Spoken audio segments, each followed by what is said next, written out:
Assalamualaikum warahmatullahi wabarakatuh. Halo semuanya, perkenalkan saya Sri Mulia Syahrani Madu dengan NIM B1C124114. Saya dari kelas C jurusan Akuntansi Fakultas Ekonomi dan Bisnis Universitas Halu Oleo. Pada kesempatan kali ini saya akan menjelaskan materi tentang pertumbuhan inklusif. Nah teman-teman, kita harus tahu dulu nih sebenarnya apa sih pertumbuhan inklusif itu?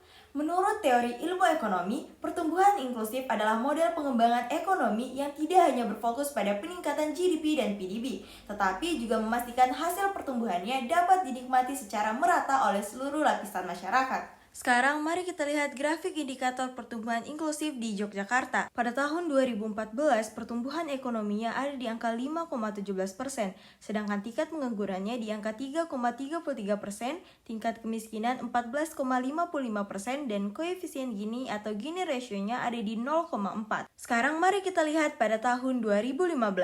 Pertumbuhan ekonomi di tahun ini ada di angka 4,95%, sedangkan tingkat penganggurannya di angka 4,07 dan tingkat kemiskinannya di angka 13,16%. Untuk koefisien Gininya masih stabil di angka 0,4. Untuk tahun 2016, pertumbuhan ekonomi ada di angka 5,05%, tingkat pengangguran 2,72% dan tingkat kemiskinan 13,1%. Untuk koefisien Gininya masih stabil di angka 0,4. Untuk tahun 2017, pertumbuhan ekonomi ada di angka 5,26%, tingkat penganggurannya 3,02%, tingkat kemiskinan 12,36%, dan koefisien Gininya juga masih stabil. Ayo kita lihat di tahun 2018, pertumbuhan ekonomi meningkat di angka 6,2%, tingkat pengangguran masih di angka 3,35%, dan tingkat kemiskinan 11,81%. Sedangkan untuk koefisien Gini juga masih cenderung stabil di angka 0,4. Sekarang kita melangkah ke tahun 2019. Bisa kita lihat bahwa pertumbuhan ekonomi masih stabil di angka 6,6%, tingkat pengangguran di angka 3,14%, tingkat kemiskinan di angka 11,44%, dan koefisien Gini juga masih stabil di angka 0,4. Permasalahan ekonomi mulai terjadi pada tahun 2020.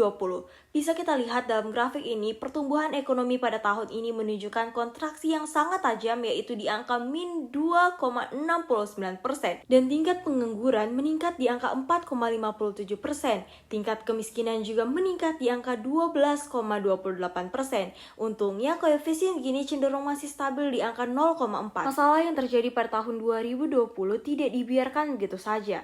Pemerintah Daerah Istimewa Yogyakarta melakukan penanganan yang sangat baik dan cepat, sehingga pada tahun 2021 pertumbuhan ekonominya sudah kembali di angka 3,2%, tingkat pengangguran ada di angka 4,42%, tingkat kemiskinan ada di angka 11,91%. Artinya, tingkat kemiskinan menurun dari yang sebelumnya di angka 12 menjadi di angka 11. Sedangkan untuk koefisien Gini cenderung masih stabil di angka 0,4. Tren positif ini terus berlangsung hingga tahun 2022, di mana pertumbuhan ekonomi kembali menjadi stabil di angka 5,27%, tingkat pengangguran turun di angka 3,87%, tingkat kemiskinan ada di angka 11,3%, dan koefisien Gini masih di angka 0,4. Untuk tahun 2023, pertumbuhan ekonomi ada di angka 5,46%, tingkat pengangguran 3,62%, tingkat kemiskinan turun menjadi 10,95%, sedangkan koefisien Gini masih stabil di 0,4. Terakhir, mari kita lihat pada tahun 2024.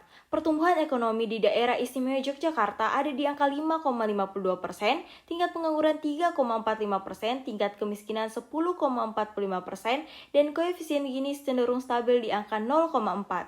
Setelah kita menganalisis grafik tersebut, dapat kita simak bahwa Provinsi Daerah Istimewa Yogyakarta pada tahun 2014 sampai 2024, indikator pertumbuhan ekonominya ada di angka yang sangat stabil, yaitu 5-6% pre-pandemi dan mengalami pemulihan kuat pasca pandemi, sehingga menciptakan tren positif yang berkelanjutan. Untuk indikator tingkat penganggurannya dapat disimpulkan ada di angka yang cukup rendah, yaitu 3-4%, dan masih sangat terkendali bahkan di saat krisis sekalipun masih menunjukkan tren yang menurun. Selanjutnya, mari kita lihat indikator tingkat kemiskinan.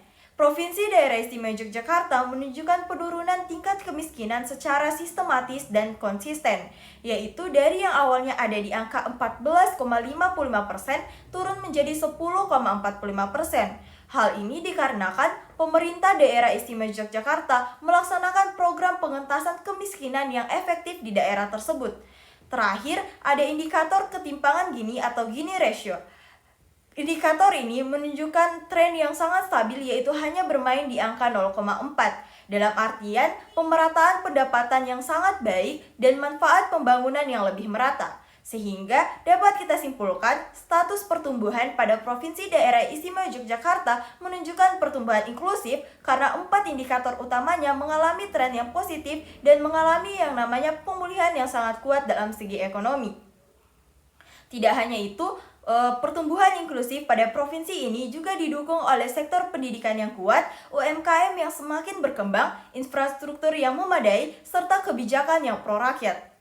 Ada 3 rekomendasi saran yang akan saya paparkan pada kesempatan kali ini agar Provinsi Daerah Istimewa Yogyakarta dapat mempertahankan dan meningkatkan pertumbuhan inklusifnya. Yaitu yang pertama, rekomendasi bagi pemerintah untuk mempertahankan program pengentasan kemiskinan. Pemerintah daerah Yogyakarta dapat memperkuat program pengentasan kemiskinan dengan lebih fokus pada masyarakat yang tinggal di daerah pinggiran atau daerah pedesaan, seperti daerah Sleman, Gunung Kidul, atau Bantul. Pemberian bantuan sosial dan pengembangan ekonomi berbasis desa dapat mengurangi ketimpangan antara wilayah perkotaan dan pedesaan.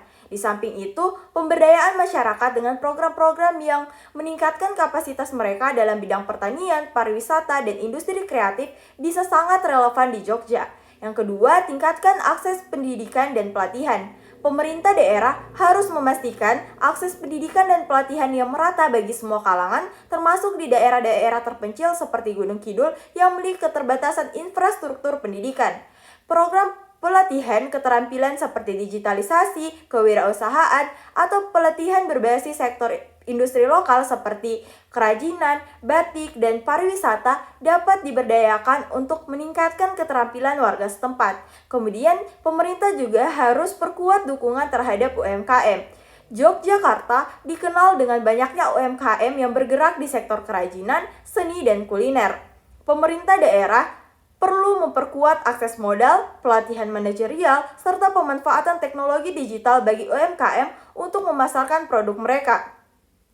Selain itu, bantuan kepada UMKM berbasis desa untuk meningkatkan kualitas produk lokal agar kita bisa bersaing di pasar nasional dan internasional itu sangat penting. Selanjutnya, yaitu pemerintah perlu membangun infrastruktur yang merata. Salah satu tantangan di Yogyakarta adalah ketimpangan infrastruktur antara kota dan desa. Pembangunan jalan yang menghubungkan kawasan wisata, pertanian, dan desa-desa yang terpencil sangat penting untuk memperlancar distribusi produk dan mengembangkan pariwisata lokal. Selain itu, pembangunan koneksi internet yang lebih luas juga akan mendukung UMKM dan sektor pendidikan. Yang selanjutnya, saya akan berikan rekomendasi bagi pelaku usaha di Jogja untuk meningkatkan penyerapan tenaga kerja lokal. Pelaku usaha di Jogja, terutama di sektor pariwisata, kuliner, dan kerajinan, dapat lebih banyak menyerap tenaga kerja lokal. Dengan mengutamakan tenaga kerja lokal, usaha akan lebih terintegrasi dengan komunitas setempat dan dapat memperkaya budaya serta memberikan dampak langsung pada perekonomian daerah. Pelatihan dan pemberdayaan tenaga kerja lokal juga penting agar mereka dapat memenuhi standar kualitas yang dibutuhkan di sektor-sektor tersebut. Kemudian kita juga perlu mengembangkan kemitraan dengan UMKM. Pelaku usaha besar atau pengusaha besar di Jogja seperti hotel, restoran, atau perusahaan yang banyak bergerak di sektor pariwisata dan kerajinan dapat menjalin kemitraan yang saling menguntungkan dengan UMKM setempat. Misalnya, perusahaan besar bisa menjalin kemitraan dengan pengrajin batik atau pelaku usaha kuliner lokal untuk menyediakan produk berkualitas yang pada gilirannya akan memberikan manfaat ekonomi bagi masyarakat lokal. Selanjutnya, yaitu berpartisipasi dalam program pemberdayaan. Banyak perusahaan dan pelaku usaha di Jogja yang telah aktif dalam program Corporate Social Responsibility atau CSR. Namun, masih banyak peluang untuk lebih fokus pada pemberdayaan ekonomi masyarakat lokal melalui pelatihan kewirausahaan, pengembangan industri kreatif, atau pemberian bantuan modal untuk usaha mikro. Perusahaan di Jogja dapat berperan lebih besar dalam menciptakan lapangan kerja yang berkualitas serta mengembangkan ekonomi berbasis masyarakat. Yang ketiga, saya akan berikan rekomendasi bagi masyarakat yang ada di Jogja untuk memanfaatkan program pelatihan. Masyarakat Jogja, terutama yang berada di daerah pinggiran, perlu memanfaatkan berbagai program pelatihan keterampilan yang disediakan oleh pemerintah atau lembaga swasta. Misalnya pelatihan di bidang digital marketing, pembuatan konten kreatif, atau bahkan keterampilan teknis seperti desain grafis dan pengembangan aplikasi yang kini sangat dibutuhkan di dunia kerja. Program pelatihan yang terkait dengan sektor pariwisata, seni, dan kerajinan lokal juga sangat relevan di Jogja. Kemudian, aktif dalam kegiatan ekonomi produktif. Masyarakat Jogja bisa lebih aktif terlibat dalam ekonomi produktif, baik melalui sektor pariwisata yang berkembang pesat, industri kreatif seperti seni dan keterampilan, maupun sektor pertanian. Misalnya, petani di daerah Gunung Kidul dapat melibatkan diri dalam pengolahan produk pertanian menjadi produk bernilai tambah yang bisa dijual di pasar lokal atau dijadikan oleh-oleh oleh wisatawan. Selanjutnya yaitu meningkatkan kapasitas diri. Dengan pesatnya perkembangan teknologi dan ekonomi berbasis digital, penting bagi masyarakat Jogja untuk terus meningkatkan kapasitas diri, baik melalui pendidikan formal maupun pelatihan keterampilan. Masyarakat yang terampil di bidang teknologi, seni, atau kewirausahaan akan lebih siap bersaing di pasar kerja dan meningkatkan taraf hidup mereka. Selain itu, meningkatkan kapasitas diri juga memberikan peluang bagi masyarakat untuk lebih berperan aktif dalam pembangunan daerah. Selanjutnya, kita akan bahas tantangan dan peluang yang ada di daerah istimewa Yogyakarta. Pertama, saya akan bahas tantangannya terlebih dahulu. Salah satu tantangan terbesar di Yogyakarta adalah ketimpangan antara sektor ekonomi formal dan informal, serta kesenjangan antara kota dan desa. Selain itu, meskipun sektor pariwisata berkembang pesat, masih ada banyak potensi daerah yang belum sepenuhnya tergali, terutama di sektor industri kreatif dan pertanian. Sedangkan untuk peluang yang ada di Yogyakarta, yaitu karena Yogyakarta memiliki banyak potensi, terutama di sektor pariwisata, seni, dan kerajinan. Jogja juga memiliki kekayaan budaya yang sangat khas yang bisa dimanfaatkan untuk menciptakan produk-produk unggulan. Selain itu, dengan perkembangan teknologi digital, banyak peluang bagi masyarakat dan UMKM untuk memperluas pasar melalui e-commerce atau platform digital.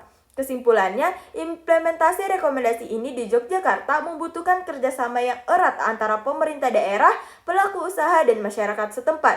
Pemerintah daerah dapat memperkuat kebijakan yang mendukung sektor-sektor unggulan lokal seperti pariwisata, seni, kerajinan, serta pertanian. Pelaku usaha harus berperan aktif dalam pemberdayaan ekonomi lokal, sementara masyarakat dapat memanfaatkan pelatihan dan program pemberdayaan untuk meningkatkan keterampilan dan terlibat dalam kegiatan ekonomi produktif. Penjelasan selanjutnya adalah mengenai dana desa dan alokasi dana desa. Sebelumnya saya akan menjelaskan dulu pengertian dari dana desa. Dana desa adalah dana dari APBN yang digunakan untuk pembangunan desa, sedangkan alokasi dana desa adalah dana perimbangan dari kabupaten atau kota untuk desa. Yang kedua, saya akan menjelaskan arahan penggunaan dana desa untuk pertumbuhan inklusif. Pertama, yaitu pembangunan infrastruktur yang produktif, seperti jalan usaha tani, irigasi pertanian, pasar desa, dan infrastruktur digital. Yang kedua, yaitu pengembangan ekonomi, mulai dari modal usaha kelompok, BUMDes inovatif, pelatihan keterampilan, pengembangan produk unggulan desa. Selanjutnya yaitu peningkatan SDM, mulai dari pendidikan vokasi, pelatihan digital, pemberdayaan perempuan, dan pengembangan kapasitas aparatur desa. Selanjutnya ada perlindungan sosial, dimulai dari bantuan usaha produktif, jaminan kesehatan desa, program ketahanan pangan, dan pemberdayaan masyarakat miskin. Fokus utama penggunaan dana desa harus pada yang pertama ada penciptaan lapangan pekerjaan, yang kedua peningkatan pendapatan, yang ketiga pengurangan kemiskinan, yang keempat pemerataan pembangunan, dan yang terakhir ada pemberdayaan masyarakat. Dengan pengelolaan yang tepat, dana desa dan ADD dapat menjadi instrumen untuk mendorong pertumbuhan inklusif di tingkat desa yang akan berdampak pada inklusivitas pertumbuhan di tingkat provinsi.